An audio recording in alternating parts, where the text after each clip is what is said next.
Kwe Tansei Sego. Welcome to another episode of State of the Nations, where we will look at critical issues impacting Indigenous nations all over our sovereign territories on Turtle Island.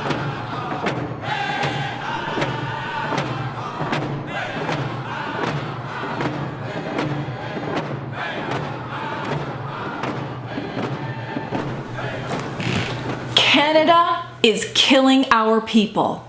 And I don't say that metaphorically, symbolically, or as a turn of phrase. I mean that literally. Canada is killing our people.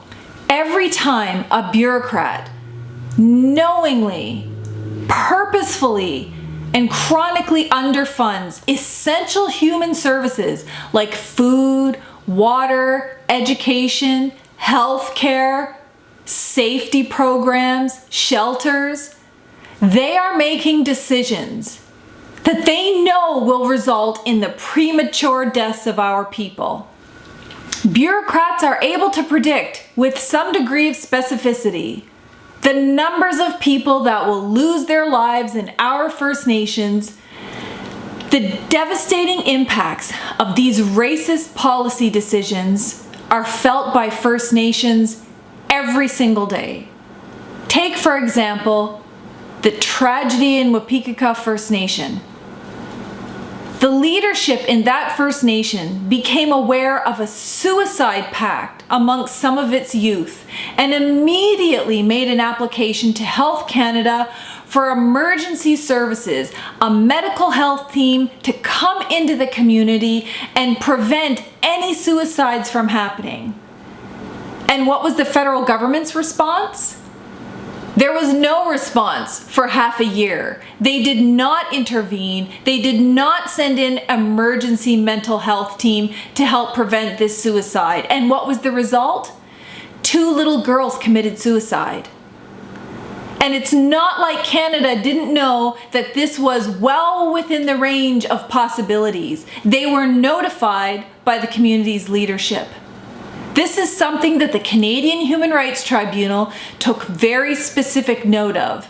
They chastised the federal government for their ongoing failures to provide equitable services to First Nations children that could have prevented the tragedy in that First Nation. But this isn't the first time this has happened, and it certainly won't be the last until the Prime Minister steps up and makes it an urgent crisis level priority. If you look at the situation in Elsipogtog, that's a Mi'kmaq First Nation from New Brunswick. It had its own suicide crisis. In January of 1993, 6 Innu children captured the world's attention when a video was released of 6 small children sniffing gasoline and shouting out that they wanted to die. They didn't want to live anymore. The video captured the attention of the media, Canadians, and politicians for weeks. Then the media's attention turned to Elsipogtog, a Mi'kmaq First Nation in New Brunswick, which suffered the loss of 7 of their citizens from suicide and 75 more attempted suicides in that community. And it's not like the federal and provincial governments didn't know what was happening, or didn't know the root causes, or didn't know what to do about it. The Royal Commission on Aboriginal Peoples issued a special report on suicide in 1995, dedicated to the issue of suicide. At the time, in 1995, First Nation suicide rates were 3 to 4 times the national average. We know now that they're much higher, between 10 and 11 nationally, much higher on a provincial basis. They also stated that the socioeconomic conditions were a major contributing factor. The purposeful and chronic underfunding of essential human services like food, water, housing, education, healthcare, mental health care, safety, shelters were all major contributing factors. Historical factors like the ongoing theft of lands and resources, the failure to recognize self-determination, and paternalistic policies were also contributing factors, as were traumas and intergenerational effects of things like residential schools and the 60s scoop theft of children from communities. RCAP's report also provided numerous recommendations on how to address these issues and help prevent suicides in the future. And RCAP's report is not the only one. There's literally hundreds of reports, commissions, and studies that look at the root causes and recommend thousands of things that the federal and provincial governments can do to address suicide in First Nations. But the government did not act on the 1995 special report from RCAP on suicide, and the results should not be surprising. The suicides and loss of life of our young people continued. The Inuit community continued to suffer, and when they became aware of a suicide pact amongst its young people, it reached out to the federal government in crisis for help. And the federal government's solution was to relocate the community, as if the location was the cause of all of the community's problems. And what was gained by the relocation? The suicide rate increased in that community to 17 times the provincial level. But they weren't the only ones. All over Canada, suicide is a crisis. Matthias Kalom Cree Nation, which is a northern Cree community in Puckatawagan, Manitoba, reached out for help to the federal government in 2009. The federal government didn't respond, so Matthias Kalom Cree Nation had to reach out to the United Nations for help when their suicides increased to once every 6 weeks, a rate that would be unimaginable in any other Canadian city, town, or community. And if that was the rate in any other city, town, or community, you know for sure that federal, provincial, and municipal governments would bring every resource to bear to help that struggling community. In 2013, Musqueambias, a First Nation in Alberta, suffered 40 suicides. Sadly, they weren't alone. At that time in Alberta, the number one cause of death for First Nations people was suicide. In the same year, Neskatanga had 6 suicides and declared a state of emergency. In 2016, First Nations in Manitoba and Saskatchewan all declared states of emergency specific to suicides. Also in 2016, Wapekeka, who had previously declared states of emergency for their housing crisis, declared yet another state of emergency when they had 11 suicide attempts in one weekend, adding to the already 100 suicide attempts that they had had that year. And what was the government's response to Wapekeka? That's probably the most shameful of all. The Ontario Premier's response was that she was concerned about the high level of suicide attempts in Wapekeka. The federal Indian Affairs Minister said she would be willing to go to that First Nation if invited.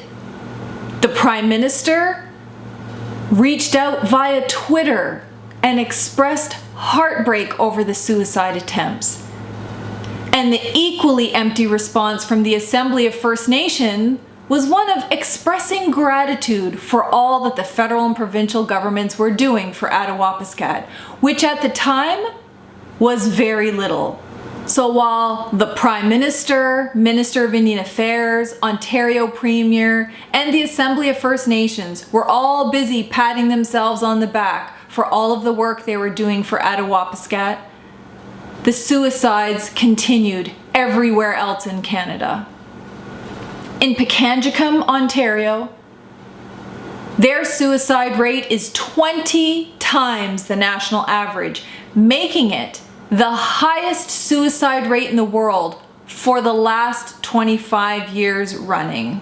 In Saskatchewan, the most recent statistics are that First Nation girls are 26 times more likely to commit suicide than non-First Nation girls. Once again, it cannot be understated that Canada can't say it didn't know about the problem. Canada can't say it doesn't have access.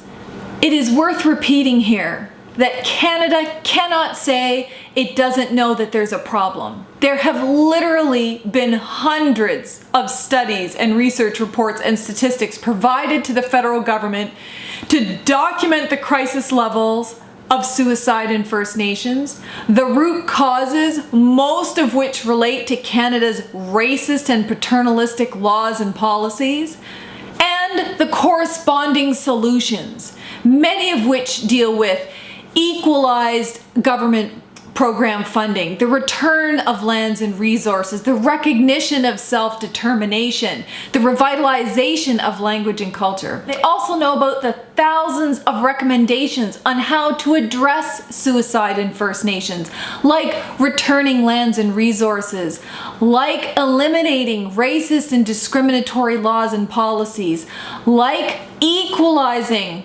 funding for First Nations programs and services, like recognizing First Nations' right to self-determination, supporting the revitalization of language and cultures.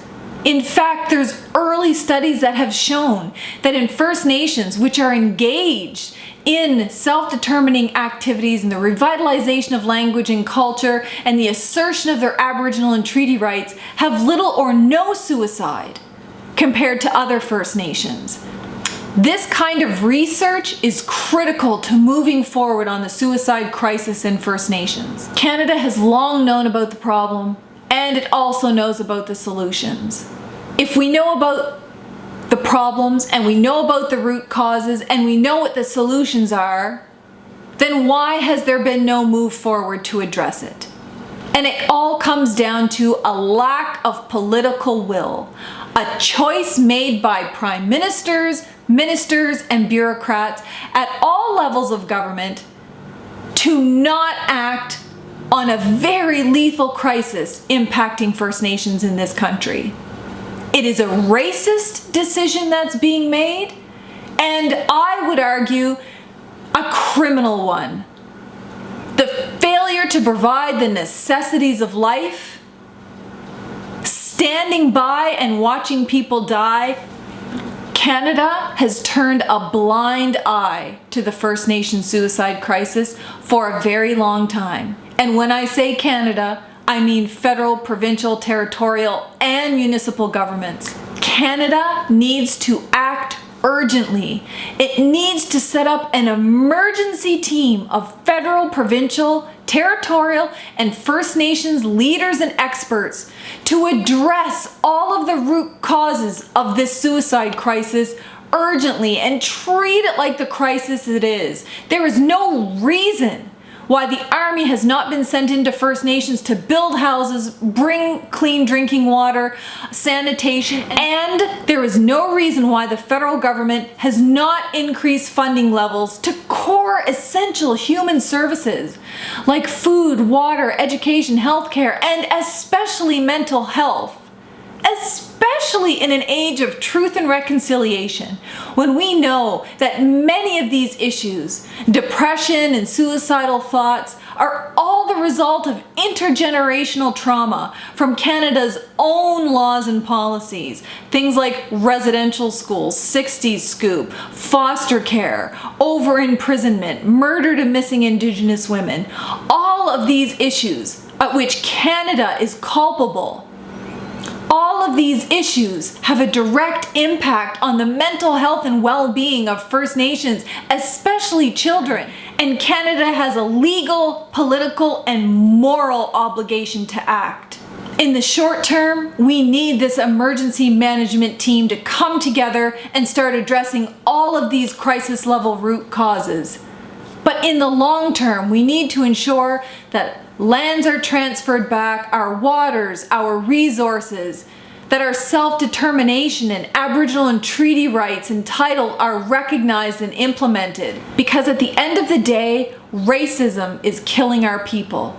And it's long past time that the Prime Minister stood up and did something about it. Nothing less will save our people. Thank you for watching State of the Nations. If you would like to see more episodes, please consider subscribing below and sharing with your friends, family, community, and social justice allies.